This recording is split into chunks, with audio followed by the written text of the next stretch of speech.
Ladies and gentlemen, welcome to Let's Talk Tuesdays. My name is BrendenPlayz. Great to be here with you guys once again. Now, I'll get the first couple of questions out of the way. What is this game? Well, this game is TNA Impact. Yes, I'm playing a TNA game. I found this game in a box of games that I had lying around. I haven't played this game in honestly like, I don't know, 5, 6, 7 years or whatever. Whenever it came out, it was a pretty shitty game.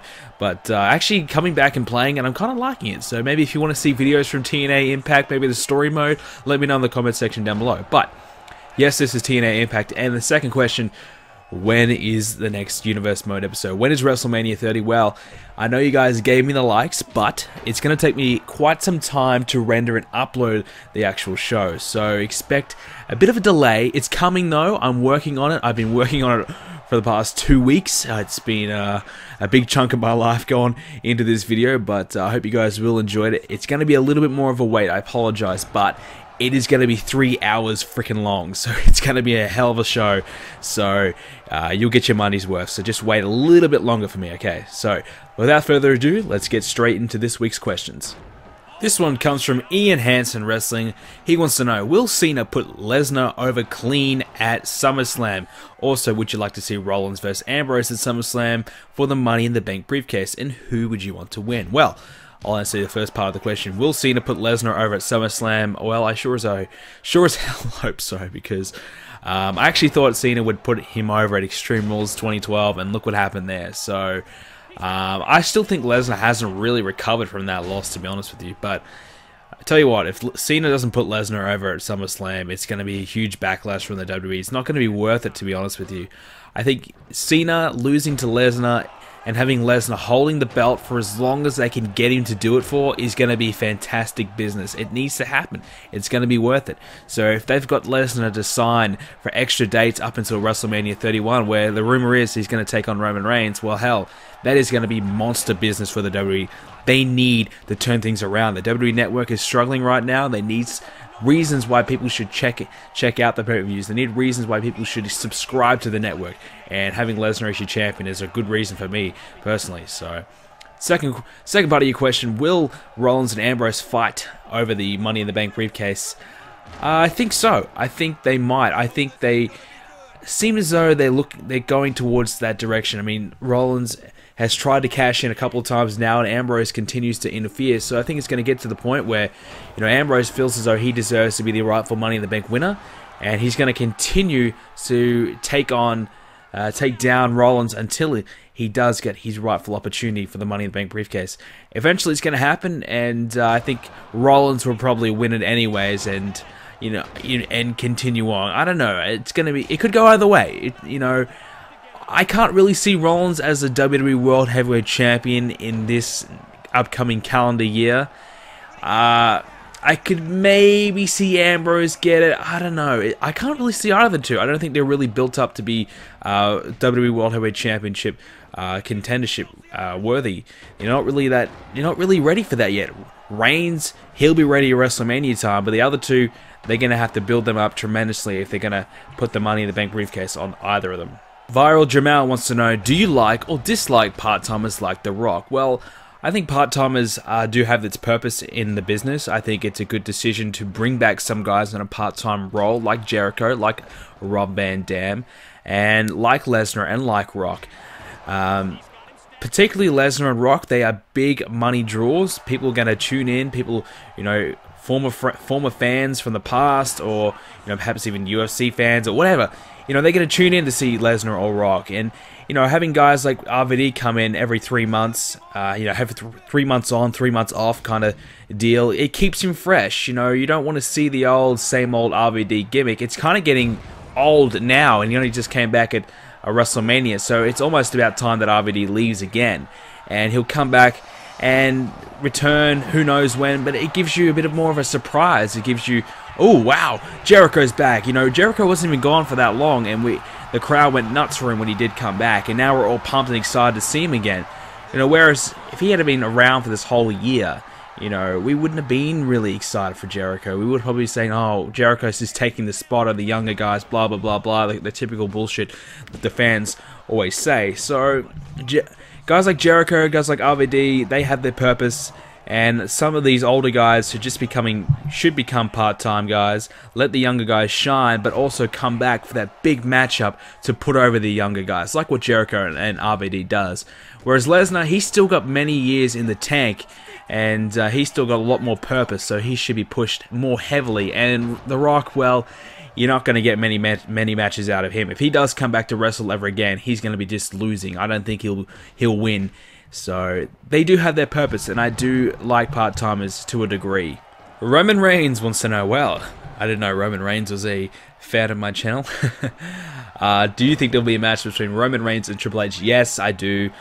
Either at SummerSlam or Night of Champions is the rumored match time. I think it's going to happen. I think it's going to be a great freaking match. I would love to see these two guys have 1, 2, 3 pay-per-view matches. At least one. I would love to see these guys, these two guys have a proper feud though, like a 2, 3 pay-per-view. Maybe Reigns wins the first, or Triple H wins the first one by some bullshit finish, then Reigns wants to get his revenge, and then Triple H wants to get his revenge again, or whatever, and Reigns wins the feud 2-1, or hell, just make Reigns have a clean sweep and just bury Triple H. God knows. It doesn't really matter about Triple H losing all the time. He can just come back and people are going to see him as legitimate main event threat. It doesn't matter. And he's the boss now. He's in that Vince McMahon role, but people still know that he's a legitimate wrestler.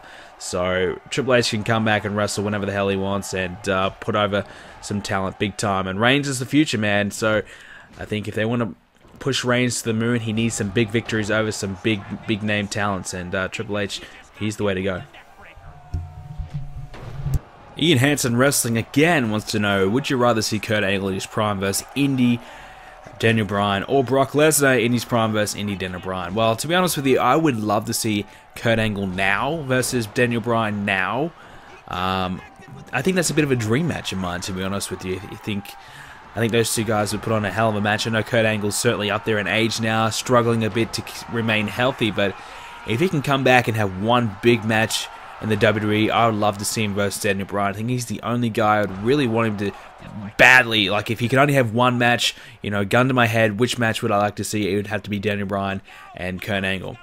Daniel Bryan and Brock Lesnar, I've got no interest in that, because can you really honestly believe that Daniel Bryan can beat Brock Lesnar? No, you can't. Well, can you honestly believe anybody can beat Brock Lesnar? No, you can't really, but Daniel Bryan is very unlikely candidate to beat Brock Lesnar in any form. So that match I think wouldn't be that great. I think that in ring it probably would be a good match, but as a believable match and as a match I would really want to see, nah, not really. I don't really care for that match at all. The Clever and Crazy. Do you think WWE will give AJ another very long title reign, and how would you feel about it if they did? No, I don't think they'll give her another title reign of the length that she had. I think the reason why she had the championship for that long is because there was really nobody else to give it to. Now, they've got Paige, who's up and coming. Emma, if they want to push her. They've got some other NXT divas they can bring up. Naomi's doing well, so they've got more divas that they can give the championship to. It was just a situation there where there was no legitimate divas that could beat AJ Lee. I mean, Caitlyn was there, but then she left, and once she left, you pretty much knew that AJ was never going to lose that thing. And I think Paige will get it back eventually, but I think I'd be expecting Naomi to have a run with the championship in the next 3 to 5 months or something like that. I think AJ will have a couple of months reign, perhaps, and probably have a proper feud with Paige, but then probably lose the championship to a Naomi or some other deal. I don't think she'll hold it for over a year or whatever the hell she held it for last time. Another one from Roman Reigns. What is the stable that you think was the most dominant in the WWE? Well, in the WWE, the stable that I've seen, from what my eyes have seen, would have to be Evolution, because when Evolution were on top, you think about it, there was always someone in that stable with the World Heavyweight Championship at most times. It was mainly Triple H, but Triple H was always on top, winning every single championship. And then you had Randy and Ric Flair win the... Actually, no, Batista and Ric Flair win the tag belts. You had Randy win the Intercontinental Championship belt. So there was always the championships being held within Evolution in some kind of form.